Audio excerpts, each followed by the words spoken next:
Olá!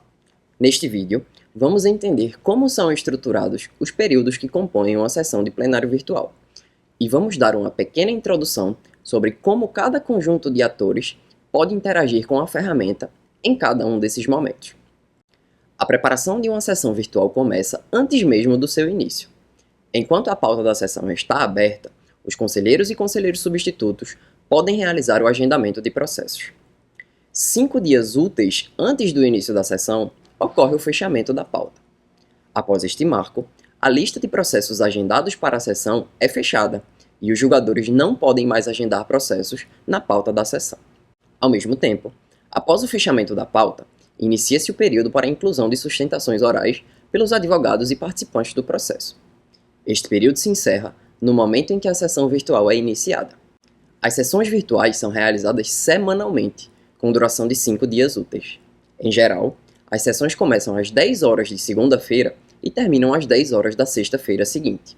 Assim que a sessão virtual é iniciada, inicia-se também o período de atuação do Ministério Público de Contas. Esta etapa tem a duração de 24 horas e, ao longo deste período, o procurador designado poderá, para cada um dos processos, incluir o documento de manifestação do MPC ou pedir vistas do processo, além, é claro, de visualizar os votos dos relatores. Após o período de atuação do MPC, inicia-se a votação. Este é o período de atuação dos conselheiros e conselheiros substitutos. Nele, podemos destacar duas formas distintas de atuação dos conselheiros membros da sessão. Um conselheiro atuando enquanto relator do processo poderá retirar este processo de pauta, destacá-lo para uma sessão presencial ou adiá-lo. Atuando enquanto não relator do processo, poderá proferir o seu voto para o processo, pedir vistas, declarar suspeição ou impedimento ou destacar o processo para a sessão presencial.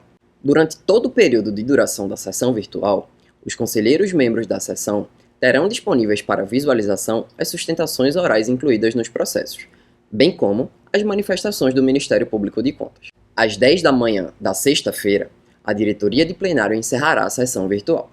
Após o encerramento, todos os processos da relação serão verificados automaticamente para que o sistema determine qual o resultado de cada um dos processos após o término da sessão de julgamento. Neste momento, as seguintes situações poderão ocorrer para cada um dos processos.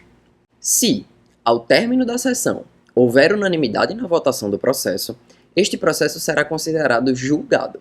Na versão inicial de plenário virtual, os processos serão julgados somente pela unanimidade. Caso haja algum voto pendente no encerramento da sessão virtual, isto é, algum voto que deveria ter sido proferido, mas não o foi, o processo será adiado para a próxima sessão virtual daquele mesmo colegiado. Se o procurador designado para a sessão virtual ou qualquer um dos conselheiros membros da sessão pedir vistas do processo, este processo será encaminhado para a mesa do responsável pelo pedido de vistas e lá ficará até que seja devolvido. Quando o relator realizar a ação de retirada de pauta, o processo será encaminhado para sua mesa após o encerramento da sessão. Caso o relator tenha realizado a ação de adiamento, ao término da sessão virtual, o processo será incluído automaticamente na pauta da sessão virtual seguinte do mesmo colegiado. O processo será destacado para a próxima sessão presencial daquele colegiado quando o relator ou algum dos conselheiros membro da sessão realizar a ação de destaque. Além disso, se houver uma ou mais declarações de suspeição ou impedimento naquele processo, mesmo que a ação de destaque não seja realizada de forma deliberada, o processo também será destacado para a sessão presencial. É importante ressaltar que, até que a sessão virtual seja encerrada, toda ação realizada por um membro da sessão poderá ser cancelada.